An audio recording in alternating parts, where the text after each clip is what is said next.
এই ধরনের স্কিম আওয়ামী লীগের সময় করা হয়েছিল, বাট বাস্তবায়ন হয় নাই। ইন্টিগ্রেটেড পলিসি ছিল না। আমাদের হার্ডওয়্যারের ক্ষেত্রে, সফটওয়্যারের ক্ষেত্রে, কন্টেন্ট জেনারেশনের ক্ষেত্রে আমরা ইন্টিগ্রেটেডভাবে কাজ করব। এবং দুটো গোল আছে। ফার্স্ট গোল টিচারদের জন্য ট্রেনিং এবং ক্যাপাসিটি এনহ্যান্সমেন্টটা বাড়ানো, স্টুডেন্টদের জন্য দ্য ভেরি বেস্ট কন্টেন্টের অ্যাক্সেস তৈরি করা। আমরা ছোটোবেলায় আমি শিওর মিনা কার্টুন দেখেছেন অনেকে, কি টু বিল্ড দ্য ক্যারেক্টার। সে মিনা কার্টুনের মতন আমরা খুব হাসি খুশি কিছু একটা জিনিস দেখাতে পারি। কন্টেন্ট হতে পারে, সেটা অনলাইনে ছবি হতে পারে, ভিডিও হতে পারে, ডকুমেন্টারি হতে পারে। সে ম্যাথসের একটা বড় সমস্যা হচ্ছে গ্রামের টিচাররা ভালো না, তারা নিজেরা অনেক সময় বুঝে না, বোঝানো তো অনেক দূরের কথা। সো আমরা যদি বাংলাদেশের বেস্ট ম্যাথস টিচারের যে প্রবলেম সলিউশনটা আছে সেটা অনলাইনের মাধ্যমে তাদেরকে শিখাতে পারি, once he or she understands নিজেই, তারপরে কিন্তু সে এটা ডেলিভারি দেওয়াটা অনেক ইজিয়ার হবে। সো আমরা একটা টেক্সট বুক কেস তৈরি করতে পারি, যেখানে প্রত্যেকটা টেক্সট বুকের বেস্ট বেস বা ওয়ার্স্ট ওয়ার্স যেভাবে আমরা ডিফাইন করি না কেন, প্রবলেমগুলো আছে সেগুলো সলভ কীভাবে হবে সেটা আমরা আমাদের টিচারদের সামনে উপস্থাপন করতে পারি।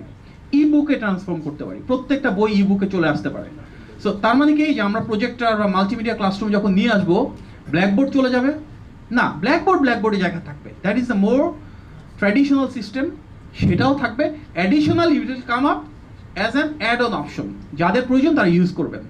সো আমাদের সবচেয়ে বড় টেকনোলজিক্যাল ইন্টারভেনশন হচ্ছে আমরা ট্যাব ইন্ট্রোডিউস করবো প্রাইমারি স্কুল থেকে গ্র্যাজুয়ালি, অ্যান্ড আমরা মাল্টিমিডিয়া ক্লাসরুম শুরু করবো সেকেন্ডারি লেভেলে। এই ধরনের স্কিম আওয়ামী লীগের সময় করা হয়েছিল, বাট বাস্তবায়ন হয় নাই। ইন্টিগ্রেটেড পলিসি ছিল না। আমাদের হার্ডওয়্যারের ক্ষেত্রে, সফটওয়্যারের ক্ষেত্রে, কন্টেন্ট জেনারেশনের ক্ষেত্রে আমরা ইন্টিগ্রেটেডভাবে কাজ করব। এবং আমাদের একটা ভালো জিনিস হচ্ছে, এগুলো নিয়ে কিন্তু অনেক দিন ধরে আমাদের লিডার, আমাদের অ্যাক্টিং চেয়ারম্যান তারেক রহমান সাহেব কাজ করছেন, এবং সাম অফ দ্য ফাইনেস্ট ট্যালেন্টকে আমাদের বিভিন্ন সেক্টর পলিসি মেকিংকে ইন্টিগ্রেট করা হয়েছে। একাডেমি থেকে, ইন্ডাস্ট্রি থেকে, প্র্যাকটিশনারদেরকে আনা হয়েছে। থ্যাঙ্কফুলি এখানে যে দুইজন আছে, ওনারা দুইজন আমাদের policy consultation all through involve ছিলেন।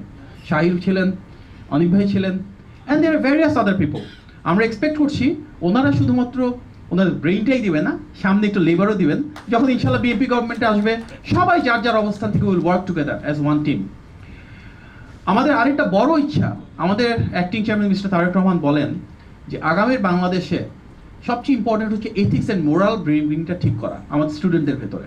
বিশ্বের অনেক দেশে ক্লাসরুমে গেলে দেখবেন ক্লাস শুরু হচ্ছে, একটা ডলারের নোট ফেলে রাখছে ক্লাসের শুরু থেকে শেষ পর্যন্ত। No one is allowed to touch it. কারণ কি, এই ডলারটা কুড়িয়ে পাওয়া মাত্র পকেটে ভরে অভ্যাস করা ঠিক না।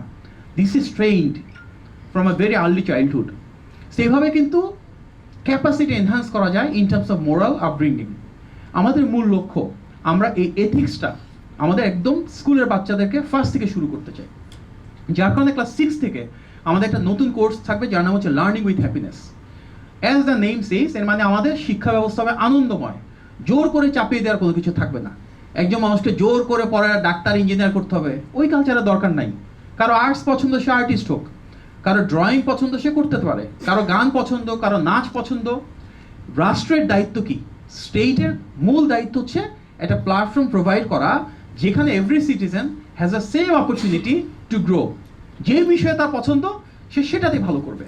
কারো ফুটবল খেলতে ভালো লাগে, let him become a footballer. কারো ক্রিকেট ভালো লাগে, সে ক্রিকেটার হোক। এই অপরচুনিটিটা দেওয়া হচ্ছে গভর্নমেন্টের মূল দায়িত্ব। আমাদের যে এডুকেশন সিস্টেম আমাদের লিডার ইনভেশন করেন, এখানে একাডেমিক কাজগুলো যেমন থাকবে, এর পাশাপাশি আমরা স্পোর্টস অ্যান্ড কালচারে প্রায়োরিটাইজ করব, টু গিভ অ্যান অপরচুনিটি যে যার যেই ক্রিয়েটিভ ফিল্ড পছন্দ, উনি যাতে সেটাতে নিজে বিকশিত হতে পারে প্রত্যেকটা শিক্ষার্থী। আপনারা নিশ্চয়ই নতুন করে নাম শুনেছেন। ইট ওয়াজ ইন্ট্রোডিউসড ওয়ে বিফোর, আজকে যেটা আমেরিকান আইডলের কথা আমরা বলি, কোক স্টুডিওর কথা বলি, তারও বহু আগে প্রেসিডেন্ট জিয়া রহমানের সময়।